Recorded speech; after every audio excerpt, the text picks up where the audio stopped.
Mais à la fin, le promoteur, ayant décidé de vendre et de ne pas louer les appartements, a vendu aussi le magasin comme bureau privé ainsi que les chambres d'amis communautaires comme atelier. Voilà, ils étaient situés dans le passage, donc dans l'entrée. Et puis je reviens un peu en arrière. Une particularité de ce plan, c'est qu'avec 3 ascenseurs, on peut accéder à 54 appartements.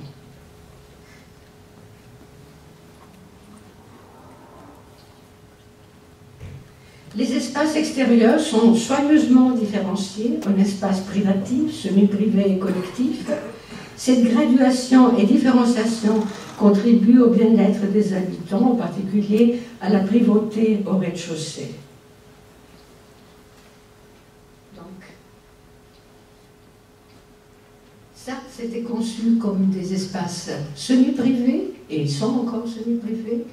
Il y a ça aussi. Ça, c'est communautaire, donc il y a un axe comme ça qui est communautaire. Dans ce îlot, c'est ça la petite place, semi-privée ici. Et puis, en effet, privé, c'est que les grandes vérandas.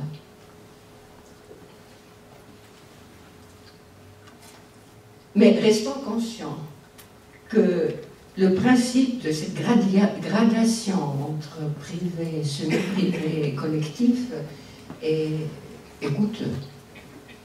Ça veut dire qu'on joue avec des toutes petites différences, des 30 cm plus haut, des petites rampes ici, des petits... Mais c'est ça qui fait la différence. Alors, comme West inverse la situation usuelle. La cour prend un caractère urbain et non pas le côté rue où se situent les zones vertes. En quelque sorte, nous avons capté l'urbanité à l'intérieur de l'îlot, là où il était dans notre pouvoir de la définir, alors que la qualité de l'espace public, côté rue, nous échappait.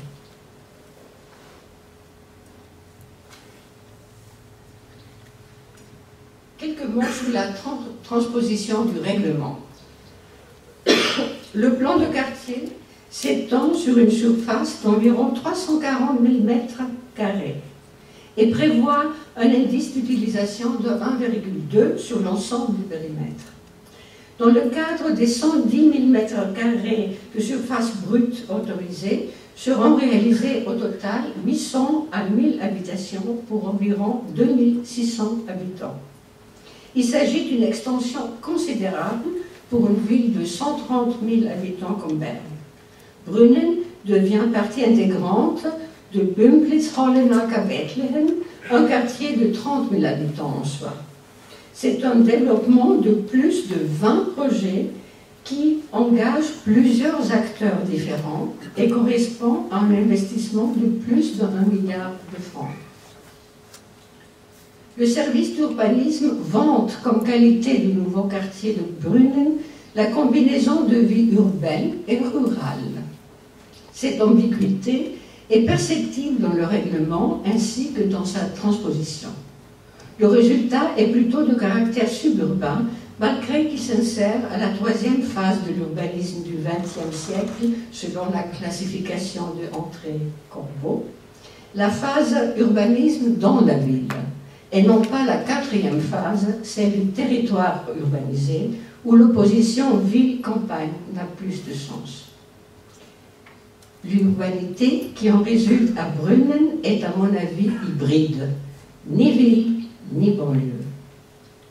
Le concept du plan de quartier part d'une urbanité classique, réinterprétée aux réalités d'aujourd'hui et aux besoins des investisseurs. Il réagit de manière affirmée aux immeubles tours environnants et propose par contraste des bâtiments de hauteur réduite, afin que les habitants puissent avoir un contact avec le sol. La philosophie de ce concept d'urbanisme est simple. Tissu urbain unitaire et diversité architecturale. L'ambition est de rendre l'urbanisme classique contemporain. Reste ouverte l'évaluation de la cohérence de la transposition du règlement ainsi que l'appréciation du succès du prémisse unité dans la diversité stipulée par ce plan. On va faire un petit parcours dans les réalisations. Ça, c'est la rue Kolomstrasse. Voilà le caractère urbain avec les poubelles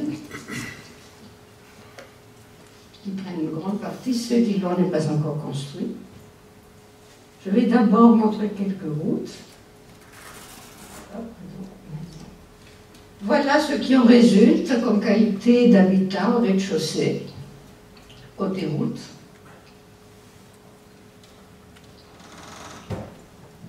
Ici, un peu plus différencié, avec une petite différence d'auteur.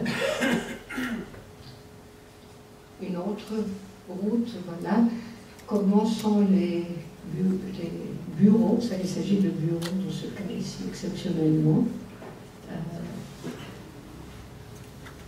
Le rapport, parfois ils sont 20 cm plus bas que le trottoir. Ça, c'est la rue la plus urbaine, c'est le centre Camp-Ouest.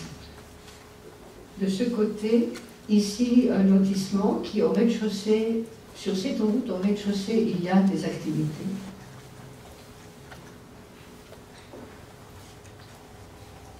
Ça, c'est un exemple de chemin, un chemin qui s'appelle chemin Denis de Rougemont. Ah, ils ont choisi des très beaux noms pour les places et pour tout, vous allez voir. C'est une route piétonne et pour vélo, c'est pas pour les voitures. Ici, encore l'autre côté n'est pas construit. Ça, c'est la place. La grande place avec la station S-Bahn. Oh, pardon. Où on monte, il y a le tram en bas, au moment il y a la S-Bahn. Et puis voilà, le grand événement, c'est l'entrée au West Side. Et apparemment que la Platzgestaltung, s'est réduit à quelques petits signaux juste assez superficiels. Ça, c'est la place Corbusier, vous auriez dû quand même deviner. Voilà. Ils ont planté les arbres. Et ça, c'est la fameuse zone verte sur l'autoroute. Vous allez voir le rapport des îlots à cette zone. Voilà le premier îlot, on peut pas, il n'y a pas de communication entre les cours et cette zone. Voilà comment s'implante l'autre lotissement. Là, ils ont fait un petit creux, pour que je ne sais pas, pour quelle raison. Et puis, une chose extraordinaire, ils ont fait un concours pour cette zone verte, puisque c'était aussi obligatoire. Mais ils sont pas pris compte de ceux qui existaient déjà. Nous, on avait un projet déjà autorisé, on était en construction. Alors, dans ce concept, les paysagistes n'ont pas voulu déplacer les bancs. Alors, on a aujourd'hui une situation superbe que les bancs publics sont devant la terrasse privée, au lieu de les mettre dans les espaces autres. Il y a aussi un autre problème, il y a 20 que les codes qu'on avait, nous, pour construire, n'ont pas été tenus après, les codes des routes et des espaces extérieurs. En ce moment, il y a 20 cm de différence, chose qui rend nos maisons un peu de ce côté enfoncées. Voilà la vue de cette zone vers le camp ouest. Seule attraction de cette route-là, c'est qu'il y a une deuxième entrée au centre. Et maintenant, les cours. Voilà le lotissement, c'est légal, les numéros ne disent rien pour vous, je crois que c'est le numéro 10, l'îlot numéro 10. Voilà, c'est une cour. D'abord, ce n'est pas vraiment une cour parce qu'il n'y a que deux bâtiments, deux rangées de bâtiments.